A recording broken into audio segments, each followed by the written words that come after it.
A very warm welcome. My name is Federico Re and this is InspireTalk TV. Today I'm joined by Daniel Flynn and Jaryd Burns. How are you both? Very good. Yeah. So I'm here at your headquarters in Collingwood and we're pretty much looking at the journey that you've taken from the beginning of establishing your water company. So I guess take us back to the early years when that all began in 2008. Yeah, well, that's a while ago now. We were a little bit younger. Yes. We were about 19 years old and you mentioned water, and the foundation of this whole thing was water, not so much bottled water, but this idea of extreme poverty and the fact that we found very confronting, which was in 2008, 900 million people didn't have access to clean water, and 4,500 children were dying every day from waterborne disease. And we looked at that and we thought, that's really wrong. We'd never grown up without access to clean water. And the thought that kids our age and even as young as 4 and 5 are dying from the water they're collecting, it moved us, and we had this idea, and it was around bottled water because we saw that $50 billion was spent globally on bottled water, which is a lot of money for what we viewed as a pretty dumb product because you get tap water for free. So like if people are choosing bottled water, 50 billion spent on it, and there's 900 million people that don't have clean water. Imagine if there was a brand. So I'm sure there are a lot of skeptics out there that would question, the potential of your business and the fact that would it survive the long term. So I guess after many years it has. Yeah. So it's more than selling water per se, and it's about really tackling global issues. And which particular countries do you focus on or causes?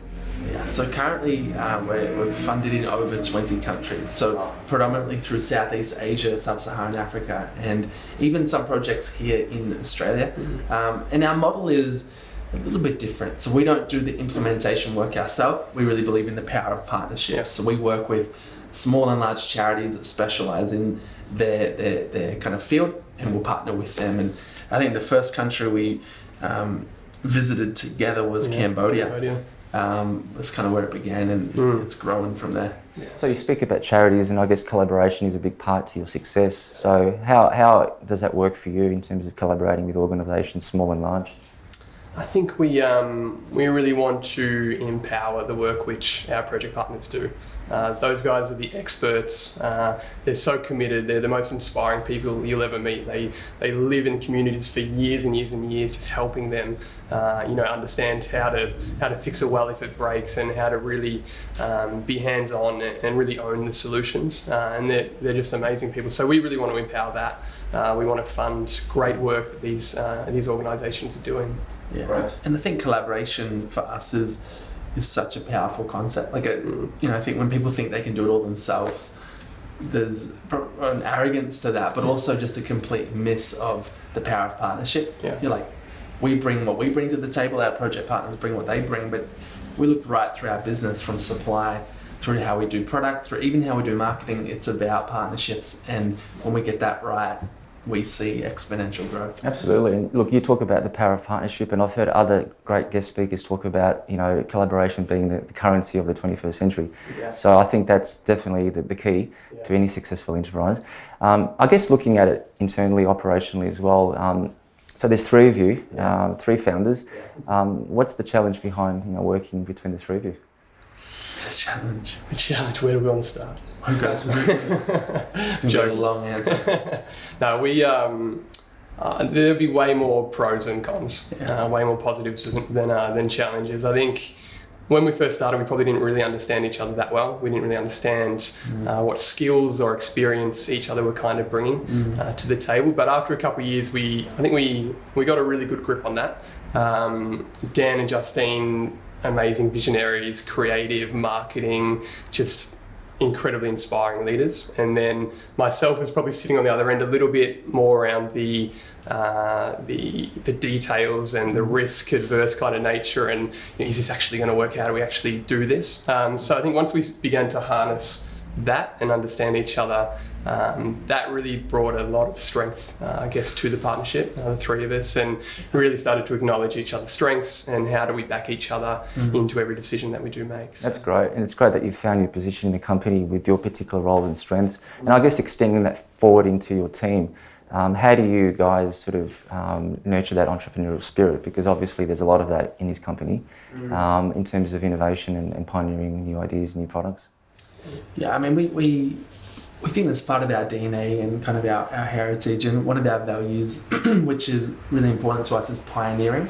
So we talk about pioneering, and we try and do that in marketing, through to our products, through to every part of the business. But one of our other values is excellence, and we're talking about how do we be world class at something. And they're actually two almost competing ideas, because pioneering is quite entrepreneurial and it's a little bit messy, and then risky. And risky, and world class is kind of like really refined. And so we've got this tension at Thankyou that we're always going between the two of these. But we've tried, tension's a good thing. You should have healthy tensions in a business, and we've tried to keep that tension over the years. And I think when it comes down to individual levels, the key to it is people finding their lane.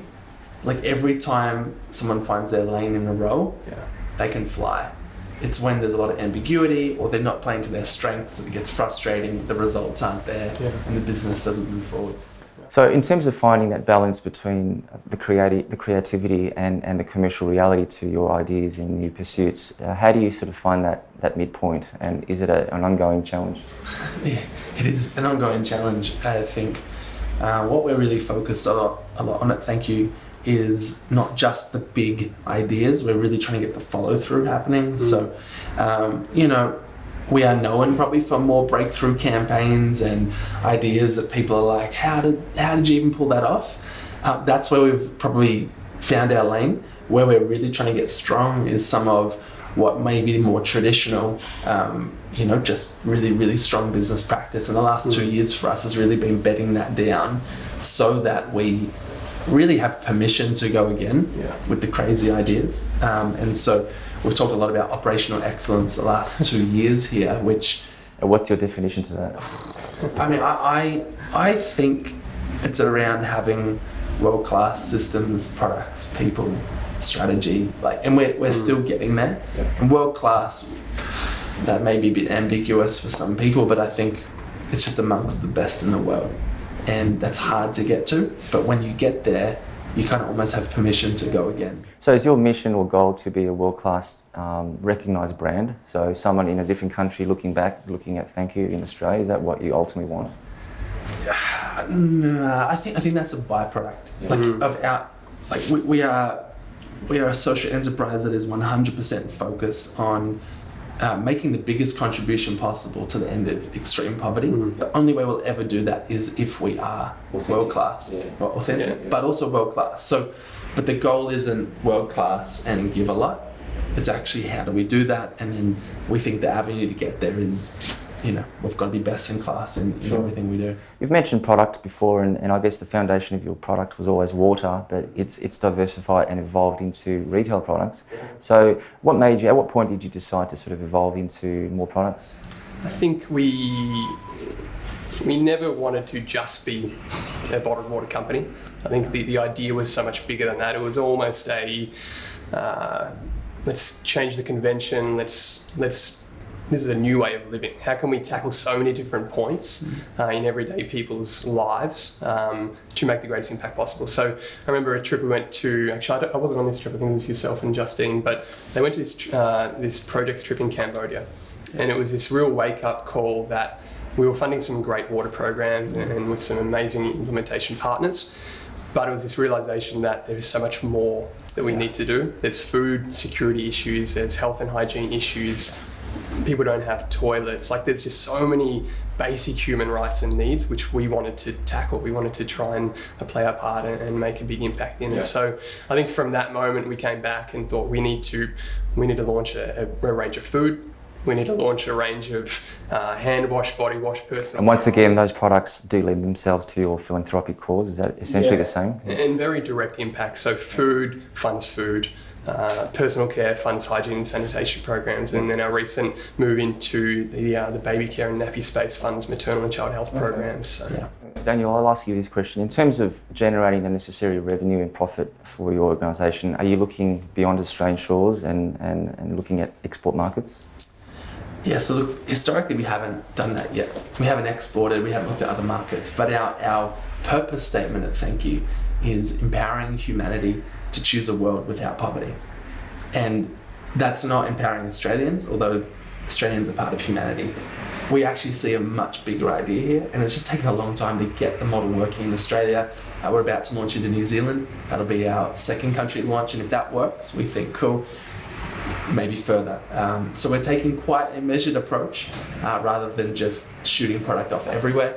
And why is New Zealand particularly important to you? I think New Zealand is a proof that this wasn't a fluke in one country. Yeah.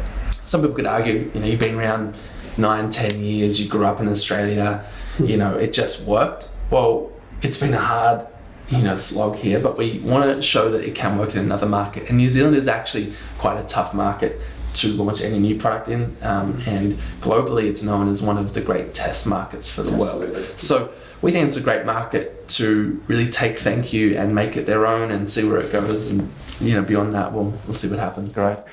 So looking at the financial viability of your business model, a lot of listeners will be asking the question, how do you sustain this business long term, especially when competing with other rivals that are purely for profit?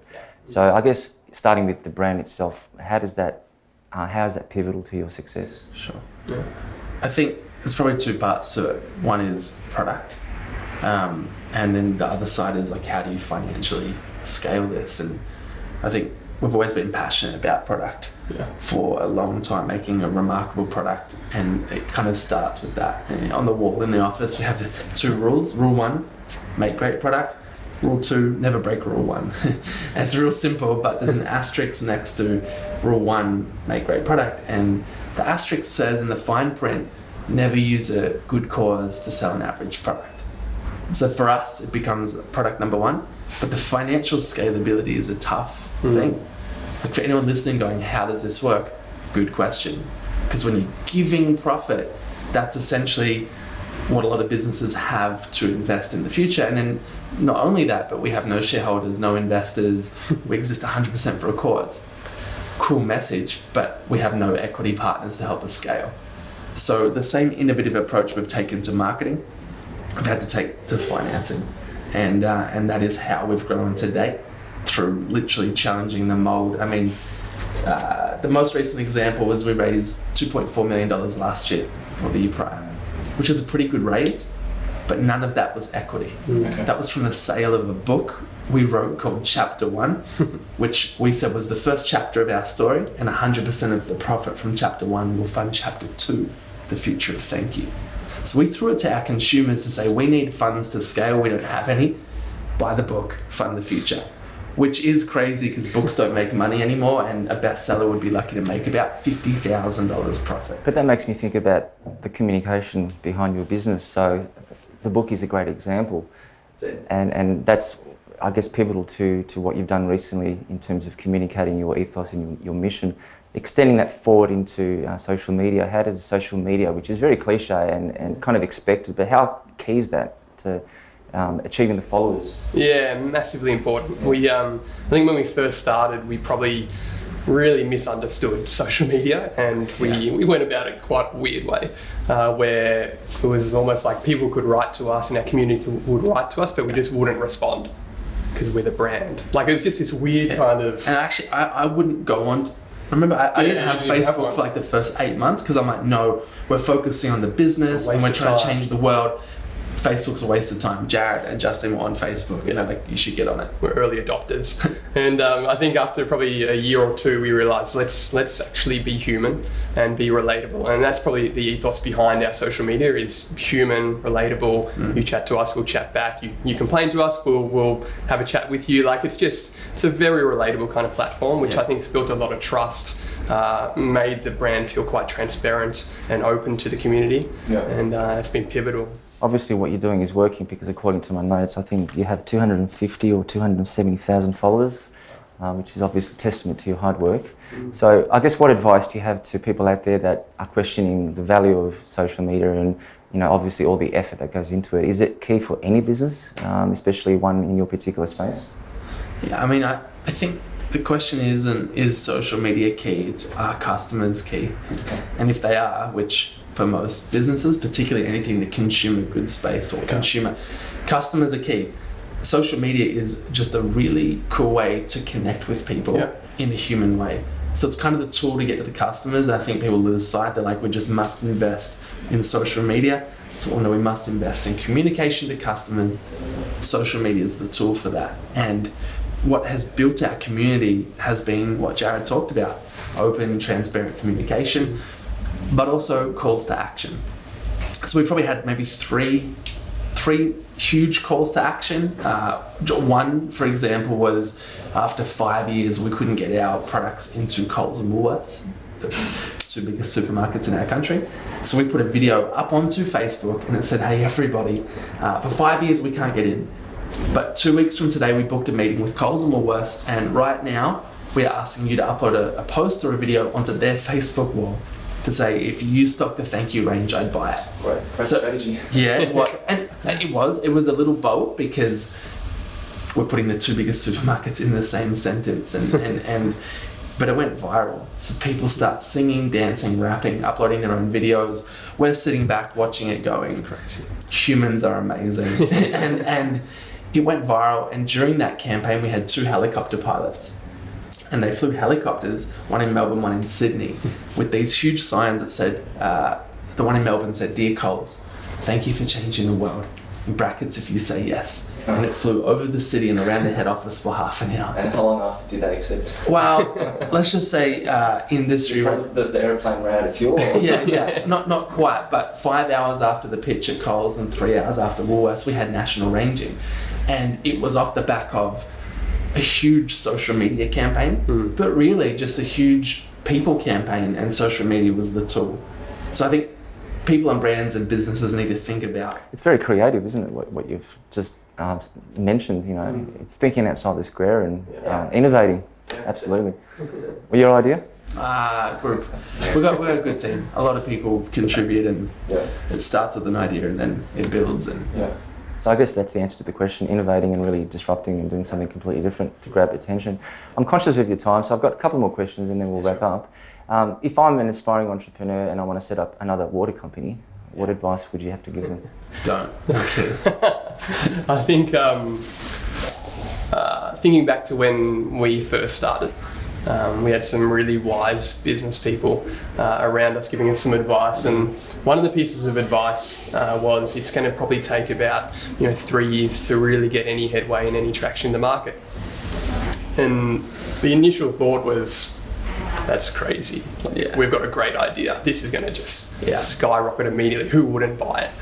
That was the naive 19 and 20-year-olds view. But the reality is the business are real. They're there, and it really took probably about 3 years. The guys pretty much spot on. Took about 3 years to get any traction. That's roughly the 10,000 hour rule of mastery, isn't it? Something like that. Exactly right. So one final question to both of you guys. Looking at the future of philanthropy, the beverage industry, and essentially the ethos behind what you do, looking at in 10 years' time, where do you think the industry will be at? I think social enterprise, which is kind of the space we're in, is probably leading the movement of using business to create social change. Social enterprises exist all for that purpose.